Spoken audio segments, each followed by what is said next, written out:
오늘의 주제는 IMF 외환위기 원인입니다. 또 외환위기 배경, 원인 해서 계속해서 설명드려 볼게요. 자, 외환위기 배경, IMF 외환위기 배경입니다. 플라자 합의가 1985년에 있었어요. 그 이전에 일본은 제조업 왕국으로 명성을 떨치게 됩니다. 그리고 계속해서 미국으로 일본 제품을 수출하게 되고 미국은 대일 무역 적자에 시달리게 됩니다. 그래서 종착점으로 플라자 합의, 루브르 합의를 통해서 결국은 엔화 절상으로 합의가 됐죠. 240엔에 달하던 게 1달러에 120엔까지 엔화가 절상, 엔화 가치가 올라가게 됩니다.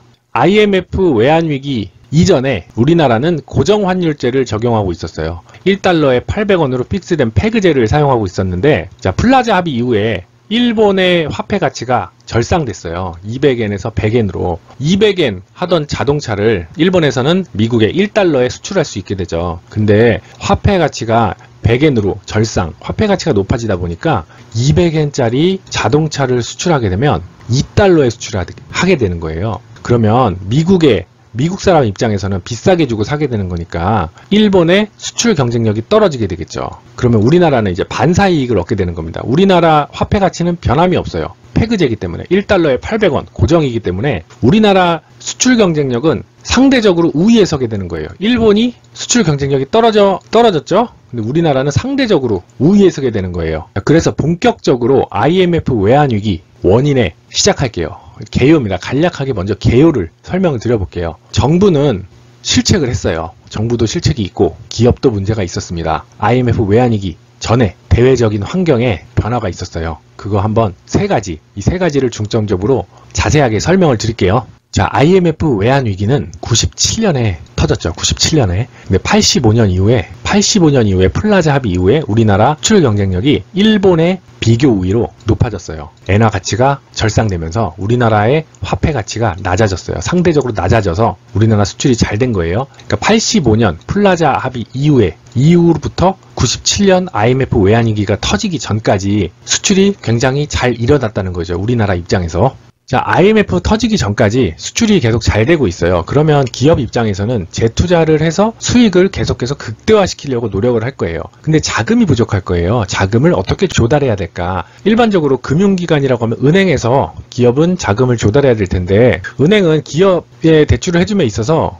규제가 좀 촘촘하게 들어가서 대출하는데 한계가 있어요. 그래서 정부 입장에서는 종금사를 종합금융사를 특허를 내줘서 더 많이 대출해줄 수 있게끔 유도를 하는 거죠.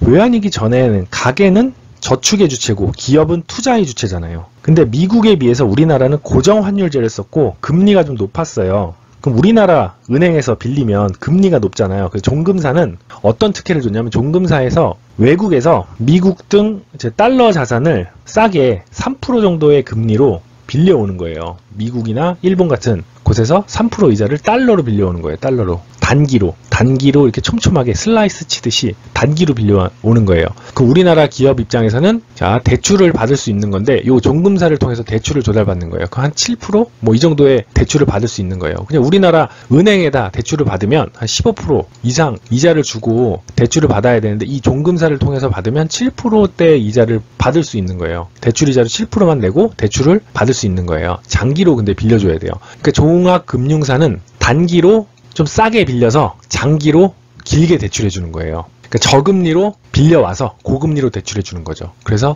종합금융사는 장단기 금리차로 수익을 내게 되는 거예요. 그래서 종합금융사는 단기 외채를 끌어들여서 장기로 기업에 대출을 하면서 펌프 노릇을 한 거죠. 펌프 역할을 하면서 우리나라 수출업을 계속해서 도와준 거예요. 종합금융사는. 근데 이게 IMF 외환위기가 터지기 전까지는 좋았던 거죠. 기업 입장에서도 좋고 종합금융사 입장에서도 좋고 정부 입장에서도 좋고 정부 입장에서도 많이 국민당 소득이 계속 늘어나니까 달러를 벌어들이고 국민당 소득이 계속 늘어나니까 정부 입장에서도 좋고 다 좋은 상황이었죠. 외환위기가 터지기 전까지는요. 계속해서 IMF 외환위기가 터지기 전까지 기업은 계속해서 성장을 합니다. 종합금융사도 수익을 많이 내고요. 너무나 다들 좋은 상황이었어요. 환 리스크가 없었어요. 우리나라는 고정환율제였잖아요. 1달러에 800원 페그제였어요. 800원으로 딱 고정을 해놓으니까 투자하는 입장에서도, 자, 자금을 조달하는 사람, 조달받는 사람 입장에서도 달러가 800원으로 고정이 돼 있으니까 위험성이 없는 거예요. 위험성이. 달러라는 게 1달러가 1000원이 되면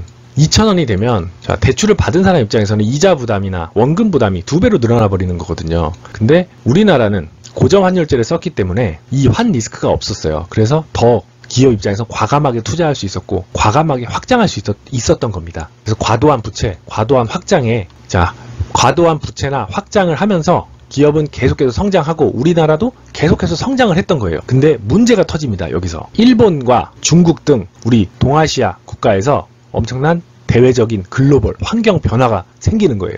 일본과 중국의 수출 경쟁력이 높아지는 어떤 계기가 나오게 됩니다.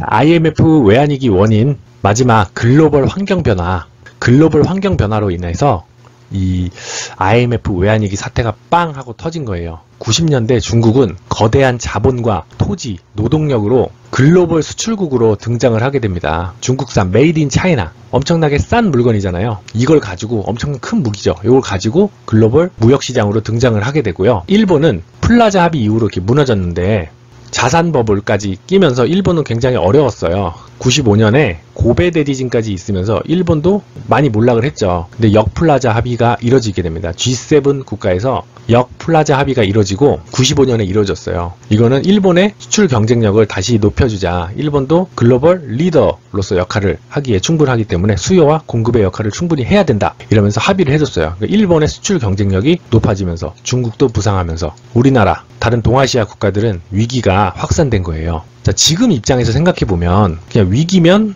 뭐 매출이 줄어들거나 뭐 순이익이 줄어들거나 이 정도 상황이라고 생각했지만 이 당시에 우리나라나 다른 인도네시아, 태국 등 동아시아 국가에서는 굉장히 많이 외채를 끌어들여 가지고 투자를 많이 해놓은 상태예요. 기업도 확장하려고 투자를 많이 해놓은 상태고, 그러니까 달러의 빚을 많이 빌려놓은 상태예요. 근데 이런 이제 대외 변수가 터져 버리니까 이제 기업 입장에서는 도산을 하게 되는 거죠. 근데 문제가 뭐냐, 달러가 800원으로 고정돼 있었다는 거예요. 800원으로 고정돼 있는 상태에서 이제 우리나라 투자했던 투자금들이 빠져나가면 달러를 채워줘야 되잖아요. 달러가 외환 보유고에 200억 달러밖에 없었어요. 200억 달러. 200억 달러밖에 없었는데 이제 우리나라에서 들어왔던 이제 외채, 외화 자본들이 싹 빠져나가면서 이 외환 보유고가 털린 거예요. 다 털린 거예요. 그러니까 이제 원래 원칙적으로 따지면, 지금 현재 입장에서 따지면 이 800원이라는 1달러에 800원이라는 이 고정환율제가 사실 변동환율제로 가면 외화 자금이 빠져나가면 이게 1000원이 되고 1200원이 되고 이런 식으로 맞춰지면서 자동으로 조절이 되게끔 만들어지는데, 당시에는 고정환율제였으니까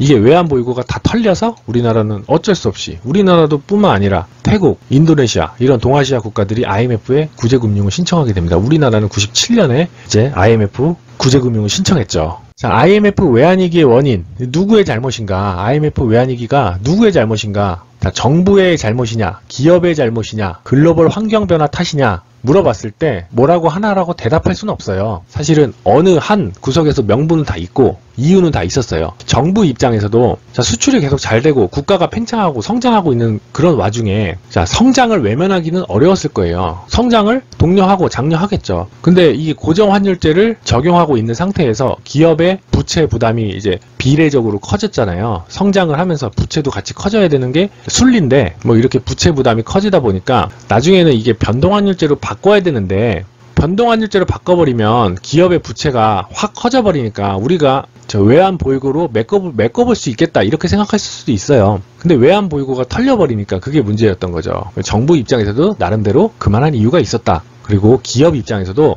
기업은 사실 자유시장 경제, 이 체제 안에서 최대한 이윤을 추구할 뿐이에요. 기업은 그렇잖아요. 기업은 그런 존재예요. 기업은 최대한 1원이라도 10원이라도 싸게 자금을 조달해서 투자할 수 있으면 기업은 영리를 추구하고 끝없는 이윤을 추구하고 확장하는 게 기업이에요. 기업은 어떻게 보면 기업의 숙명을 그냥 다 했다라고 보면 돼요. 수많은 부채와 뭐 분식회계 등 뭐 문제가 되는 부분도 있어요. 뭐 부채가 300%, 500% 이런 문제가 되는 부분도 있었는데 뭐 기업 입장에서는 숙명이죠. 최대의 이윤.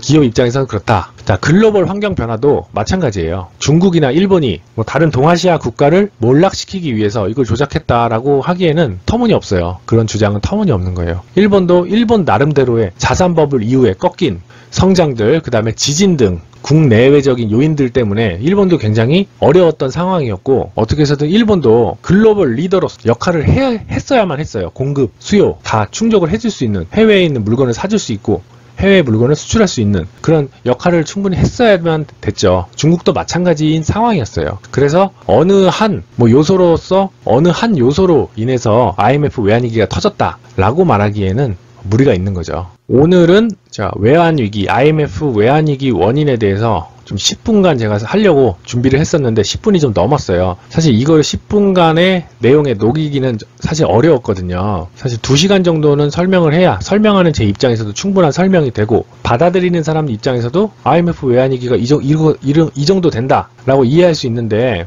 이거를 10분 안에 얘기하기가 참 어려웠거든요. 어쨌든 간에 하지만 10분간에 들으시면 충분한 가치는 있다고 생각해요. 이 IMF 외환위기 원인이 국내외적으로 해석하기에는 여러 가지가 있는데, 그래도 제 뇌피셜이나 이런 쪽보다는 대중적인 내용으로 제가 구성을 했으니까 잘 봐주셨으면 좋겠습니다. 감사합니다.